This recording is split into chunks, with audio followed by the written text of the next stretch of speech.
Germany के महान दार्शनिक फ्रेडरिक विल्हेम नीत्शे का जन्म 15 अक्टूबर 1844 में जर्मनी परिसंघ के सैक्सोनी प्रांत में एक पादरी के घर में हुआ। फ्रेडरिक नीत्शे के पिता का नाम कार्ल लुडविग नीत्शे तथा मां का नाम फ्रेंजिस्का नीत्शे था। घर में फ्रेडरिक नीत्शे सबसे बड़े थे। नीत्शे के बाद नीत्शे का एक छोटा भाई था और एक छोटी बहन भी थी। छोटे भाई का नाम लुडविग जोसेफ नीत्शे और छोटी बहन का नाम एलिजाबेथ फोर्स्टर नीत्शे था। नीत्शे का परिवार एक धार्मिक परिवार था और ईश्वर में गहन आस्था रखता था। इसका मुख्य कारण नीत्शे के पिता थे, जो कि घर के पास के ही एक चर्च में पादरी थे। पिता के प्रभाव के कारण घर में धार्मिक माहौल बना रहता था और घर के अन्य सदस्य भी ईश्वर की स्तुति करते रहते थे। नीत्शे के पिता चाहते थे कि नीत्शे बड़ा होकर धार्मिक ग्रंथों का अध्ययन करे और उनकी तरह ही एक पादरी बनकर ईश्वर की स्तुति करे। हालांकि ऐसा होता इससे पहले ही नीत्शे के घर में दुखों का पहाड़ टूट गया। हालांकि नीत्शे इन दुखों से टूटे नहीं और अपनी पढ़ाई पूरी की तथा 1869 में महज 25 वर्ष की उम्र में स्विट्जरलैंड के यूनिवर्सिटी ऑफ बेसल में बतौर प्रोफेसर पढ़ाने लगे। प्रोफेसर के तौर पर काम करते हुए नीत्शे ने अपनी 2 पुस्तकों का प्रकाशन करवाया। पहली पुस्तक का नाम द बर्थ, जो 1872 में प्रकाशित हुई।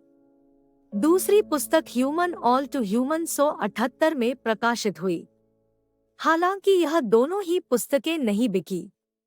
अध्यापन के दौरान नीत्शे ने कहा कि सभी मनुष्यों को इतिहास अवश्य पढ़ना चाहिए, क्योंकि हमारी प्रगति में हमारा ऐतिहासिक दृष्टिकोण एवं इतिहास की स्मृतियां जो हमारे अवचेतन मन में स्टोर हैं, वह महत्वपूर्ण भूमिका अदा करती है।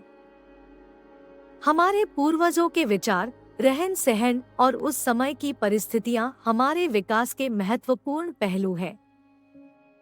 इस तथ्य को प्रतिपादित करते हुए नीत्शे एवोल्यूशन की थ्योरी पर दृष्टिपात करते हैं और कहते हैं कि हमारा विकास सर्वाइवल और निरंतरता पर निर्भर करता है। हम पुंजीडी से मानव में विकसित हुए और फिर मानव से महामानव में विकसित होंगे। वस्तुतः इसी एवोल्यूशन थ्योरी से ही नीत्शे के मस्तिष्क में महामानव का विचार प्रकट हुआ है। यूनिवर्सिटी ऑफ बेसल में नीत्शे अधिक दिनों तक पढ़ा नहीं पाए और अध्यापन के दौरान नीत्शे को नर्वस डिसऑर्डर की वजह से 1879 में प्रोफेसर पद से इस्तीफा देना पड़ा। फ्रेडरिक नीत्शे ने अपने जीवन काल में अनेकों दार्शनिकों को पढ़ा, उनके विचारों का विश्लेषणात्मक अध्ययन किया और उनकी आलोचना भी की, परंतु नीत्शे को प्रभावित करने में जर्मनी के ही दार्शनिक आर्थर शोपेनहावर के विचारों का बहुत बड़ा महत्व रहा है।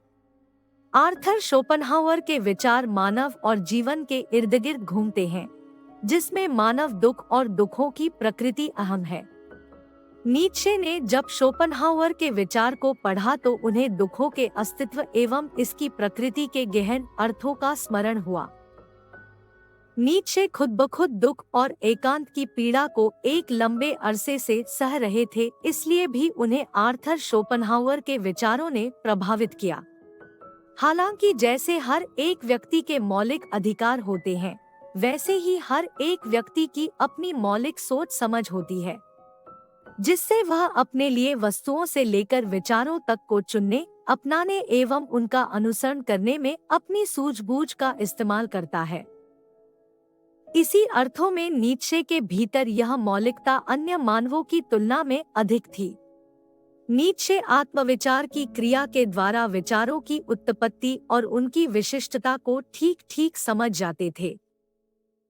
फलस्वरूप आर्थर शोपेनहावर की तरह जीवन को निराशावादी नजरिए से न देखते हुए और जीवन को न नकारते हुए नीत्शे ने इसके विपरीत जीवन में आशा एवं जीवन को खुले मन से आत्मसात करने का विचार प्रकट किया और दर्शन के क्षेत्र में इतिहास रच देने वाले विचारों की उत्पत्ति की एवं मानव तथा मानव समाज को एक भिन्न दृष्टिकोण से देखने के लिए एक नजरिया प्रदान किया।